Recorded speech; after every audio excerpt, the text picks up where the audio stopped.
இலங்கையில் நிலவும் குளிரான காலநிலை காரணமாக சில வைரஸ் நோய்கள் பரவும் அபாயம் காணப்படுவதாக ஸ்ரீலங்கா சுகாதாரத்துறையினர் தெரிவிக்கின்றனர்.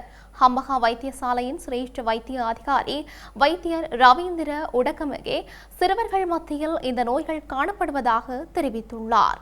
குளிர் மற்றும் வறண்ட காலநிலையினால் சில வைரஸ் நோய்களின் பரவல் அதிகரிக்கலாம் என்றும் அது சுவாச தொகுதியின் மேற்பகுதியை பெரும்பாலும் பாதிப்பதாகவும் ஹம்பகா வைத்தியசாலையின் சிரேஷ்ட வைத்திய அதிகாரி வைத்தியர் ரவீந்திர உடகமகே கூறியுள்ளார். இந்த வைரஸ் நோய்கள் முன்பள்ளி வயதுடைய சிறுவர்கள் மத்தியில் அதிகமாக பரவக்கூடும் எனவும் எச்சரித்துள்ளார்.